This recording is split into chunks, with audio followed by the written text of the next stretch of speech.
What's up, guys? So I just have purchased these cheap purple lights from AliExpress, and in this video we are going to be installing them in the E36. These are cool to have if you enjoy driving at night like me, because they change the atmosphere of the interior, and in my opinion they give a nice vibe to it.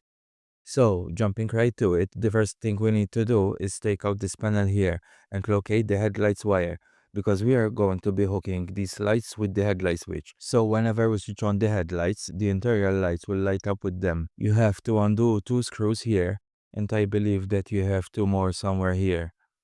I can't really tell cause mine is with cable ties. There should be another panel here, but mine is missing. Just take your time and remove it patiently. Okay, so once you have completely removed the panel, we now have access to the wiring. Now we have to remove the headlight switch to pinpoint the wire that we need to hook the lights with. This is a T10 screw. Once this screw is out, pry it gently with a small flathead screwdriver or a plastic trim remover. Once it's out, we have to remove these two connectors. Just rotate this one anti-clockwise, and the other one you just press on the sides and pull while holding the fog light switch. Now pass the whole assembly through here and reconnect the headlights connector. You can leave the fog lights one unhooked if you want. We are now going to be using a multimeter. If you're not familiar with using a multimeter, it will not take long for you to understand how to use it. When working on cars, we need to set the multimeter for 12 volts DC voltage.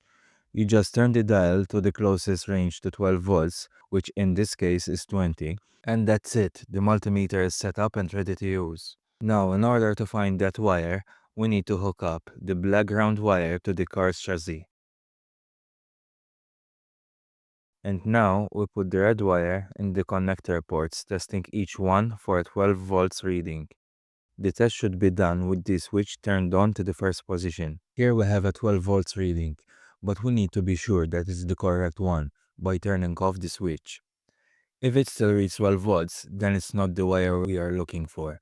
Because if we hook our lights to that wire, they will never switch off. This is the wire we are looking for. It gives us 12 volts when the switch is on, but goes to 0 when the switch is off.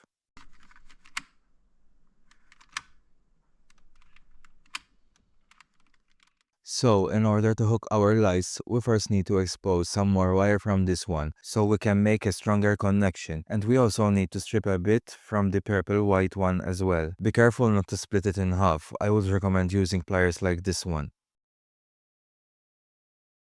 Once that's done, wrap the red wire around this one. Now we give it a bit of solder.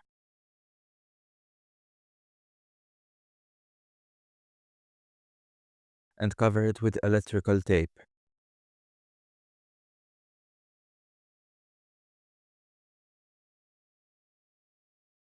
And that wire is done.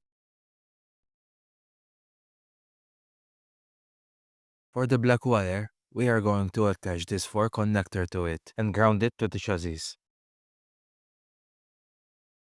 Grab some pliers like this one, put the slider in the blue dot, and squeeze. Add some electrical tape and it's done.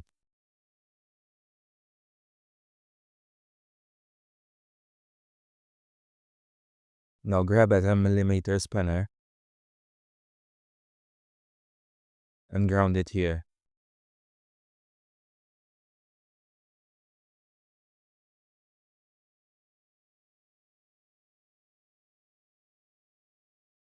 Okay, so the connection is complete.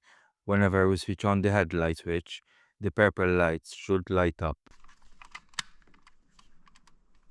Connect the headlight switch again and put it back in place. Now what we have to do next is route the LED strip from one side to the other. We start by cleaning the part where the tape is going to be on the panel. I recommend that you use some rubbing alcohol. Once this is done, we expose the double-sided tape which comes with the LED strip, but not all of it yet, just enough length to stick to the panel. I am hiding mine here. Since these lights are a bit bright, this will help dimming them, because most of the light will be lost behind the dashboard. Once you successfully stick the light onto the panel, reattach it in place and pass the remaining strip to the other side. So from the passenger side, we need to remove this panel. It has 2 screws, but mine has a missing screw. Anyways, remove it and pull the LED strip, but don't pull too hard.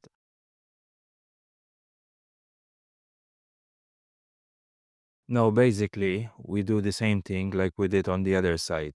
We peel the tape and stick it to this panel. You're going to have some extra length if you're using the same LED strip as mine. All you have to do is grab a scissors and cut it to the correct length. Okay, so that's how to install the LED strip. Let's see how it looks.